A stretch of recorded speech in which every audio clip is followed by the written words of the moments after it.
My native place lies about 8 kilometres from Louisburgh town and close to the half-parish church and graveyard of Kelly. Take a right turn up the Louisburgh road adjacent to my childhood home and you're onto a small road called the Colony Road. We will now walk that road and tell the story of why it is called the Colony. Many listeners will have heard of the Achill Colony. Edward Nangle, its founder, courted notoriety both by his words and deed. But Achill was not the only colony that arose during the years of the Gorta Mór, the Great Hunger. Another colony between Danganocouche, Dingle, and Cantra, or Bentry, caused further controversy. Less well known was the Louisburgh Colony at Bunlehinch. A brief revision at the outset of the political, religious and social context that gave rise to the colony movement should be helpful. Ireland was of course under British control.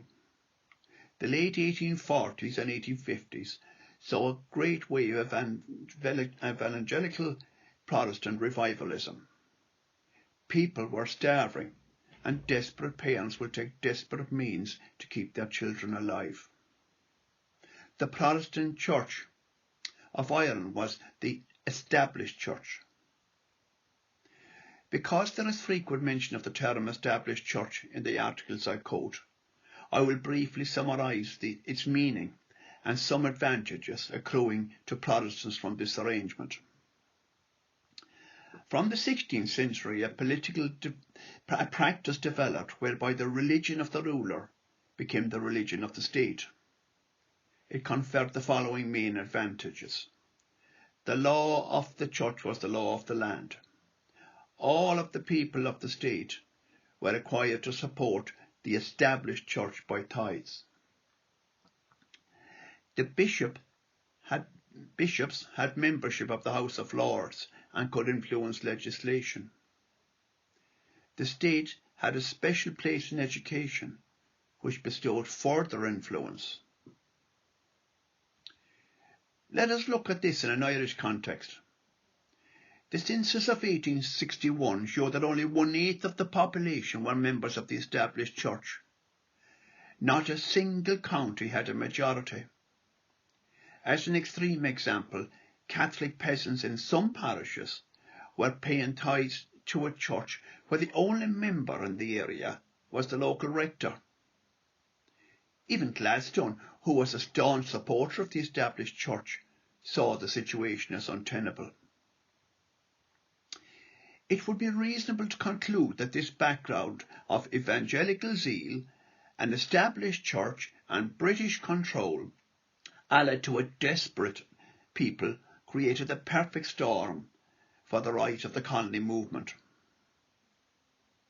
To mimic the language of the proselytizer, it was dedicated to converting the deluded peasantry from the popish idolatry to the true faith of the established Protestant church. Having described the macro picture of life at the time, let us turn to the plight of the starving peasant at the local level. It will help remove any potential charge of subjective analysis by using the words of a respected lady, described as an American evangelist who was travelling Ireland at the time. Her name was Asenath Nicholson. She had previously visited the colony in Achill and was not much taken with the approach and bigotry of the Reverend Edward Nangle. It would be fair to say that she subsequently became his nemesis.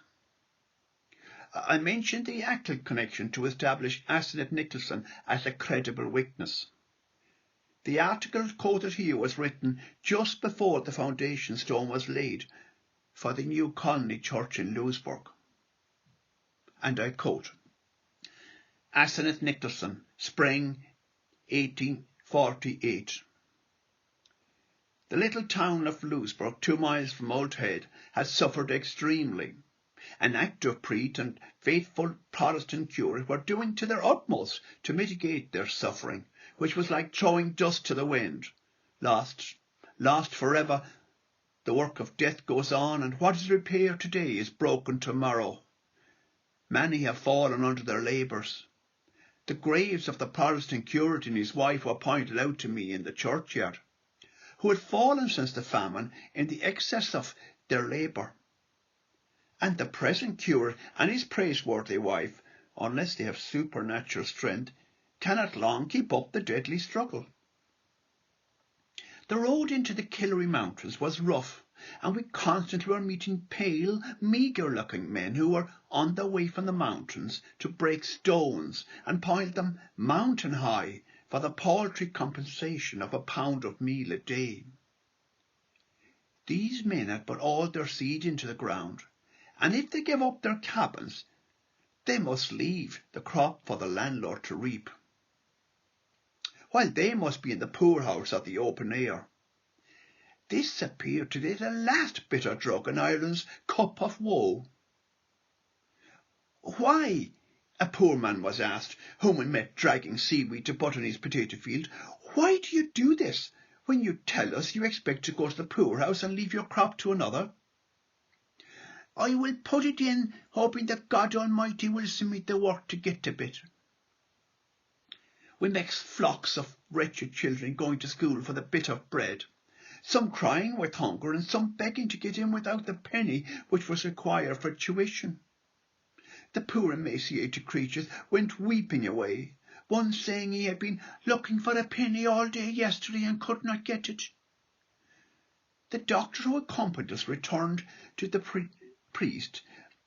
reported to the priest the cruelty of the teacher and the relieving officer, but this neither frightened nor softened their hardened hearts.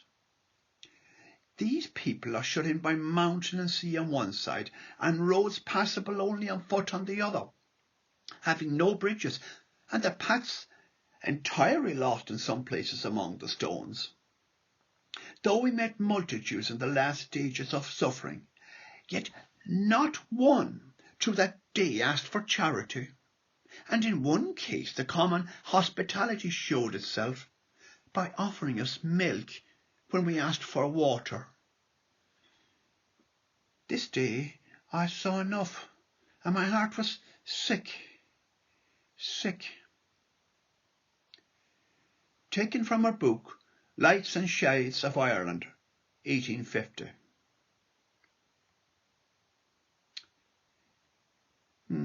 It was easy to see why such desperate people would seek the sanctuary of a colony for the sake of their children. Walking down the Colony Road today, there's still another poignant reminder of the hardship suffered. Looking to your left, you will see a road through the bog. It is called Boreen na Díocha, the Road of the Arms, because it is a famine relief road. Meanwhile, in the parish of Louisburgh, the Reverend Dr. P.J. Callan was appointed as Church of Ireland rector in 1847. While his predecessor, Reverend Robert Proctor, had a good working relationship with the local Catholic Church, relations were more strained with the Reverend Callan.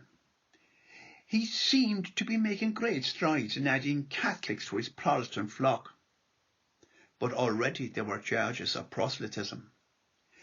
Father Pat Fitzgerald, the Catholic curate, stated in a letter to the Telegraph criticising Reverend Callan, he would not give the charity placed in his hands to any person except on the condition of his attending his church. However, his success led to Lord Sligo granting him an acre of ground at Bunlehinch to start a new church and school. It was under the auspices of the Society for the Protection of the Rights of Conscience. Many would consider the title as grandiose as it was ironic. He received funding for a curate based at Bunlehinch by the name of Reverend Weldon Ashe. Reverend Ashe also served as the first teacher in the Reform School. Agus trí Gaeilge Raushi ag Mono, he taught through Irish. And Miss McGrail was later appointed a teacher, and she was allowed to live on in the teacher's accommodation after the school closed. There is on record a letter Reverend Callan wrote to the Evening Packet newspaper on February the 10th, 1849, to say, "I am hourly beset with crawling skeletons begging for food."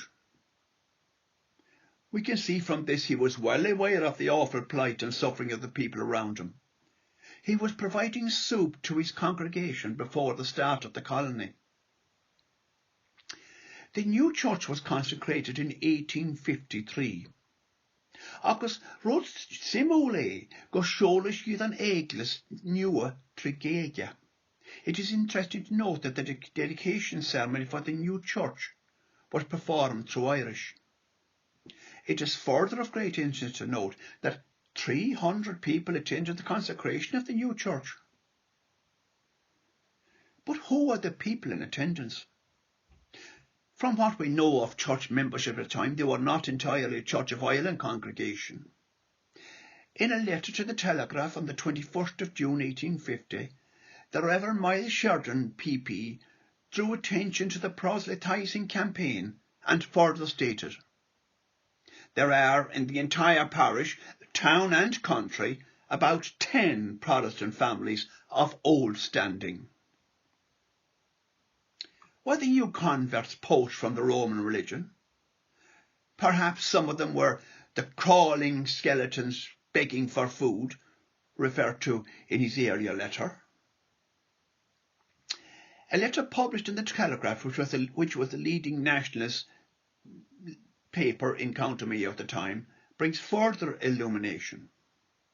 The article titled "Superism in the West" not alone offers one explanation on the origins of the large congregation, but it provides a vivid description of the Roman Catholic thinking at the time.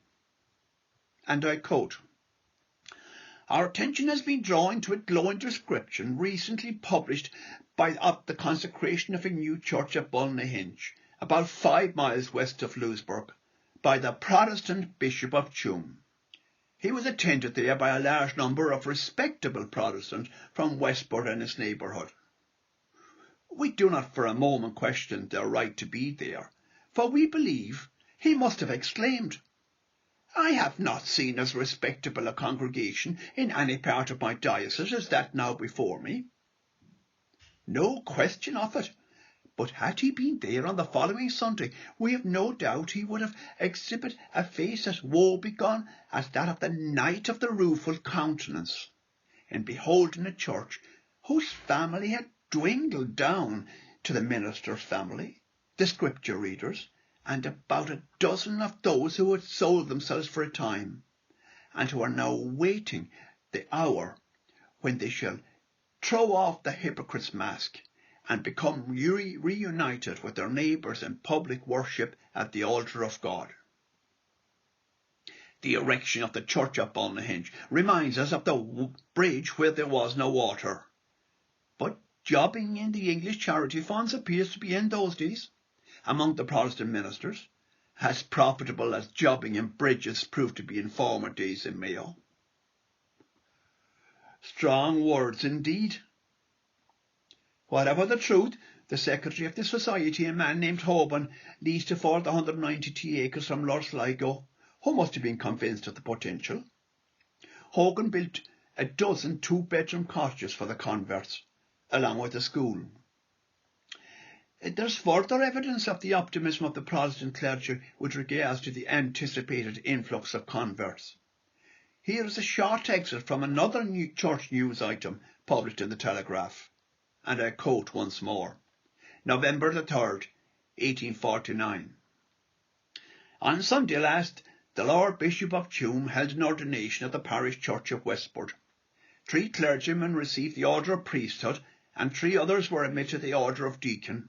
One of them, we understand, is for the parish of Kilgever, west of the town of Louisburgh, where the increase in number of converts and the erection of a church, now raised above the foundation, renders assistance to the hard-working rector, the Reverend Dr. Callan, absolutely necessary."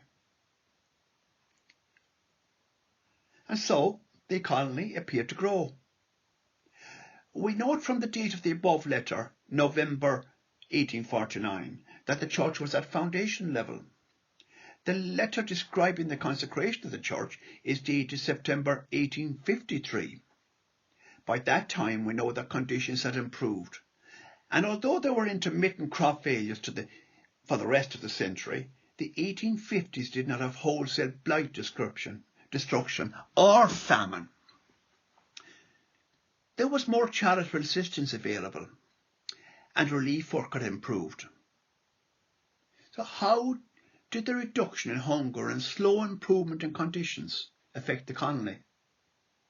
Once again, a third party will provide an account, and once again the Telegraph regales us with their interpretation of subsequent events. I quote, "It cannot be forgotten by our readers that some time ago the Reverend Dr. Callan, minister of Louisburgh, asserted he had succeeded in gaining over to his fold no less than 800 Roman Catholic inhabitants of the district around Louisburgh.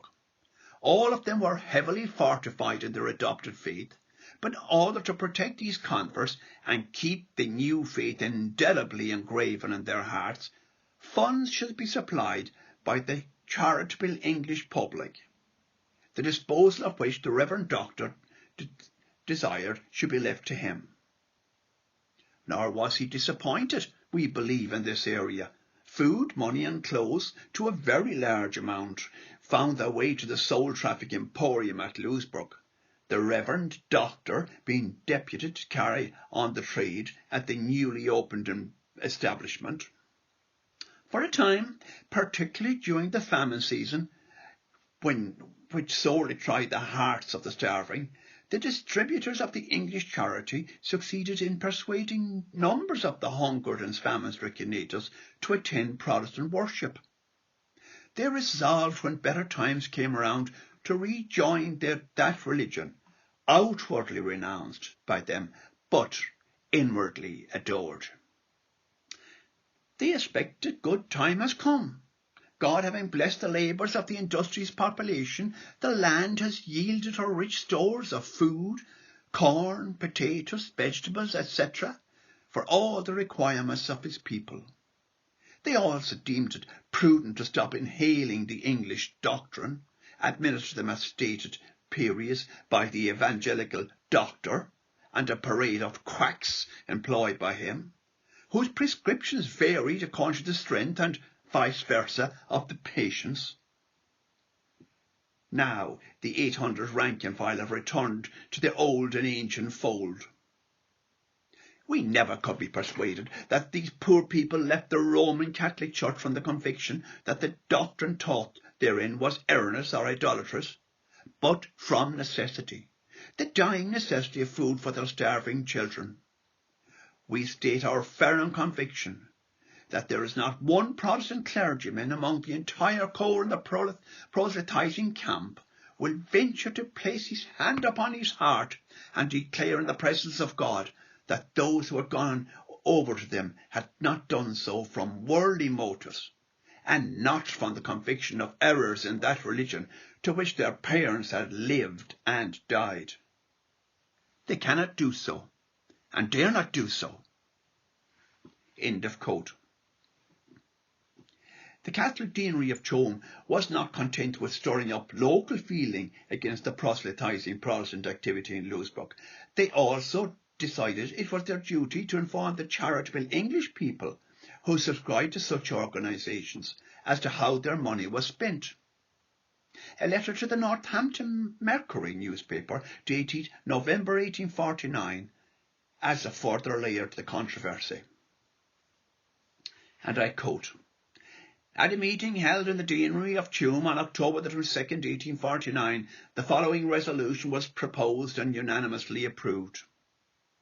That while we gladly avail ourselves of this opportunity of returning our heartfelt acknowledgement of the many benevolent individuals whose liberal contributions have enabled us to mitigate the sufferings and in many instances save the lives of our famishing flocks, it is at the same time our spiritual duty to express our deep regret at the unchristian ends to which charity has sometimes been perverted, and our approbation at the systematic proselytizing now carried out through the agency of such funds.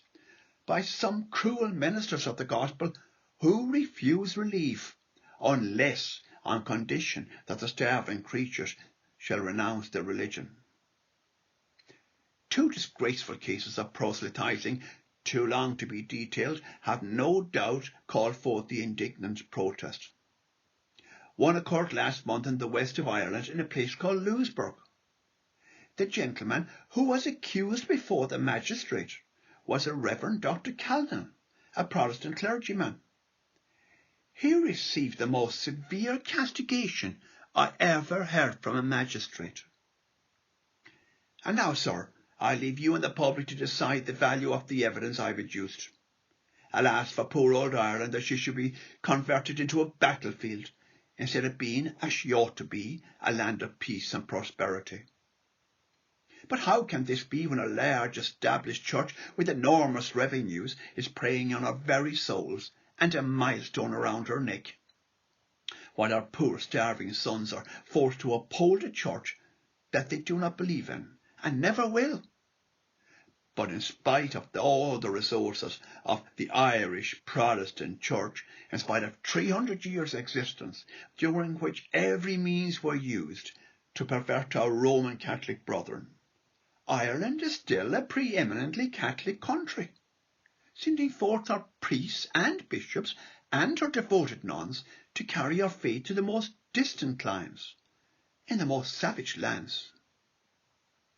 But the day of retribution is not far distant. The established church must soon fall. Every session of Parliament now debates the question: what is to be done with the established church in Ireland? An Act of Parliament allowed her intrusion into Ireland, and I have no doubt that in the end an Act of Parliament will sweep her away, to be numbered with the things that were. I am extremely grateful to you, Mr. Editor, for your kindness and impartiality. Yours very sincerely, John Dalton, Northampton, Leicester Road, November the 12th, 1849. End of the letter. In the earlier letters from the Catholic clergy, it is implied that returning to the faith of their fathers was the only motivation of people leaving the colony. But many emigrated, and there is no record as to which faith they took with them. There would have been peer pressure with the emotive terms of jumpers and supers, preying on the minds of people that stayed. But how much influence did the Catholic priests bring to bear on their decision? A further extract from the letter of Father Miles Shorten, parish priest, to the Telegraph shows a determined clergy. And I quote, "On Sunday last, my curate and myself spoke at our respective chapels, warning the people to be on their guard against receiving such a zeal of apostasy. Many of the poor creatures came to us expressing their dire regret in ever having appeared among the jumpers, and returned to their chapel and faith, and others went off to England and Scotland, having received the recommendations of their priests." There is widespread evidence elsewhere that the Catholic Church in general did not take offence at Protestant conversion lying down. The Prelate and the Preacher by Patricia Byrne shows the battle fought for souls in Achill. Gerard Moran's book on the so-called patriot priest of Partry, Father Patrick Lavelle, incidentally another Louisburgh man, shows similar power struggles. I will, while I'm at it, mention good local sources for anyone further interested. Louisburgh, History and People by John Lyons. Church and People, Centenary of Killeen Church, a local committee publication in 1979. Anchinnell, a parish magazine published biannually for over 50 years. And this author also conducted a recent revisit of 20 years in the Wild West to search for clues. The book was published in 1870 by Charlotte Matilda Houston. Along with her husband, they rented an extensive sheep farm from Los Sligo, which stretched the length of the Killary Fjord. She would have much in common with the colony, for the following reasons. Her 20-year stay coincided with the existence of the colony. The Killery farm and the colony were both rented from Sligo. They had only a mearning between them, mearning being the local word for a property boundary. And religious difference is a constant theme of Mrs. Houston.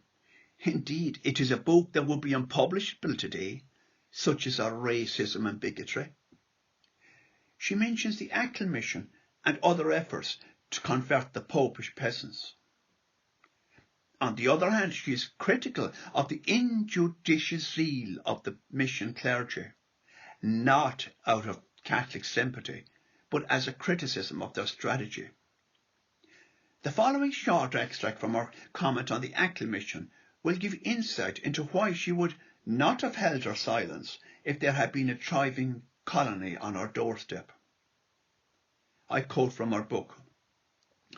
Loud and jubilant was the cry through Protestant England when the first results of the Achill mission were proclaimed in glowing terms. Subscriptions for the building of Protestant schools and churches flowed in apace. Converts to the new faith were not allowed to starve, whilst the reverences, the clergy, though supine in outward appearances and manner, kept their eyes wide open and plied on human heads the mountains of their curses. Taught by them to lie with silence, the pseudo-converts, while not by a single hair's breadth shaken from the faith that was their fathers, attended, their priest permitting, the service of the Reformed Church. As to any real or permanent conversion of the Irish peasants to Protestantism, the mission was wholly unsuccessful. End of the quote. While her conviction around pseudo-conversions echoed earlier quotes from the Catholic side, one is drawn to her assertion that the priests are in complete control of their flock. There is no shortage of evidence relating to the power of the priests over their people. But does she underestimate the genuine devotion of the common people to their Catholic faith? Would this devotion have led them away from the Protestant colony without priestly intervention? An account of the Catholic mission preached in Louisburgh in June 1854 by Fathers Rinalfi and Villas, two good Louisburgh names, gives perspective on the success or otherwise of the colony project. And I quote, "On Wednesday last, Fathers Rinalfi and Villas, accompanied by the Reverend Michael Curley, travelled from Westport to Louisburgh, and on Thursday, the feast of Corpus Christi, the mission opened there at 12 o'clock Mass. The crowd at Mass was very great, but so dense did it become at about 12 o'clock that neither the church nor the chapel yard could contain the multitude, so that a platform had to be erected in the market square, from which Father Rinalfi preached in his peculiarly powerful style." End of quote. Following a visit to Clare Island, the Louisburgh mission Mass for the following Thursday was rescheduled to Gowlan, which was the location of the Hash Parish Church before Killeen was built. Bearing in mind that this was a distance of 8 miles from Louisburgh town, it is interesting to note that the large Louisburgh congregation that walked in procession to the distant site to hear the mission preachers. It is an understatement to say the large crowd gained the attention of the local constabulary, the RIC. The Louisburgh police were joined by officers from Westport and Murrisk. They were also joined by a few heavyweights of the legal system: Captain Talbot, resident magistrate; Hugh Wilbraham, Justice of the Peace; and Police Inspector Stewart. On the return journey, the procession stopped at Bunlehinch. Such was the crowd that they had to commandeer a field to accommodate the faithful. Despite the request of the resident magistrate, Father Rinalfi insisted on addressing the people. He differentiated between the upright, conscientious Protestant and the unprincipled hypocrites of the Church Mission Society. He drew attention to a letter from Lord Sligo in the Times newspaper in which he denounced the proselytising movements in the West. It was reported that 10 of the converts immediately returned to the Catholic fold and were received with open arms. Earlier, reference was made to Charlotte Houston's failure to mention the Bunlehinch Colony in her book, 20 Years in the Wild West. Bear in mind, her house lay at a distance of only 12 miles from Killeen. Taking her silence on the subject, the letters from the papers, and other articles quoted, it seems fair to conclude that the colony had a very short life cycle. Indeed, it never really took root. However, there was some presence in the colony for at least a decade, because a lengthy footbridge was erected by John Alexander, the new secretary of the Society for the Protection of Rights of Conscience, and he was appointed in 1863. I will return to the bridge shortly. Backing up the conclusion of the short life of the colony is the following extract from the Telegraph, dated November 1853. And now we put it to Parson Dallas, the General-in-Chief of the Jumper Corps. Would it not be a very laudable act on him, seeing as the fold has gone back to its former shepherd, to give the priest possession of the newly erected sheepfold? Otherwise it must remain the deserted monument to Protestant folly and misapplied English charity money, extorted under the false hope of converting Irish Roman Catholics from Romanism. If the object of the subscribers was charity to the poor Irish, let them give up this place to them, where they may worship their God to their heart's desire. Surely it cannot be said we ask too much when it is recollected how many beautiful ancient Catholic temples have been ruthlessly wrested from the Catholics of Ireland. For instance, the Church of St. Nicholas, Galway, and that of St. John in Sligo, where to this day the water urns grace the several entrances. It is unlikely the local Catholic population would have wanted such a stark reminder of salmon, superism and jumper. By the way, the term jumper is believed to come from the Irish word umpy, meaning to turn. Just a little aside. But the decision was also a pragmatic one, given the tiny size of the colony church. According to Father Miles Sheridan's letter to the Telegraph, criticising the proselytising activity, he said, "The church is not equal in size to a porter's lodge at any respectable gentleman's gate." Suffice to say, a new church was built in Killeen, less than half a mile from the colony, in 1879. The colony church did stand, to quote, a monument to Protestant folly, until it was demolished in 1927. The stone pillars and steel gates are all that remain, along with the ruins of 3 houses. We know a Richard King purchased the land in 1878 from Lord Sligo for a figure of £650. Dr. Hilary Lyons, doctor and missionary nun, supplies the final chapter on the colony from her autobiography titled Old Watering Holes. She stated, "The whole area belonged to Lord Sligo, and when the redistribution of the land occurred due to the actions of the Land League, my father bought the steward's house and the land where we lived. He would have bought it from Mr. King." She was born and reared on the farm, and her descendants continue to live there, worthy custodians of the colony farm and Clapper Bridge. Listeners may have found the subject a melancholy one, so let me finish on a brighter note. The most notable extant relic of the colony is the Clapper Bridge. Built in 1863, as I said, by John Alexander, Secretary for the Society for the Protection of Rights of Conscience. It was one of a kind in our architectural heritage, with the origins of the design traced to the Cornwall area. This type of bridge has been used since prehistoric times. It is well maintained in near perfect condition to this day and well worth the visit. I will quote from Brian Holborn to provide a description.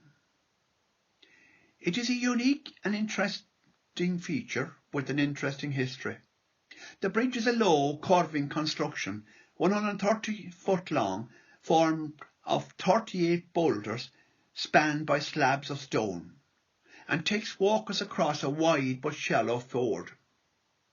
This picturesque and remarkable clapper bridge takes its name from the word clapper, which is the plural for the Anglo-Saxon word clam, and signifies a construction which is Roman in origin and consists of a row of two uprights crossed by a topping slab. Thank you, Brian.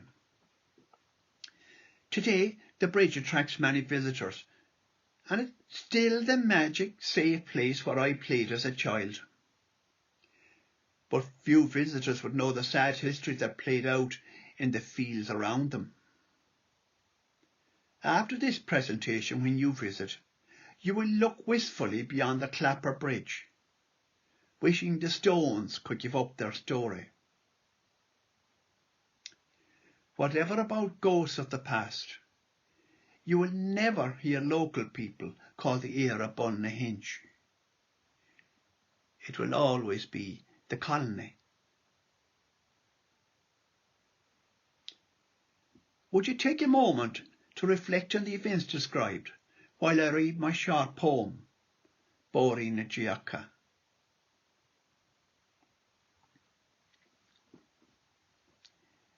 We will stroll a while, you and I, down a long forgotten famine road, back the way, the path our people came, Bunlehinch, road of arms, each side bound in by solid stone. A uniform of moss and lichen will not hide a stone's sad scale. In a place neither now nor then, not so long ago when stones could talk. O Shanachie, let your story flow. Those solid stones like skulls and bones, large or small, round and square, each a single sacred story. Thank you very much for listening.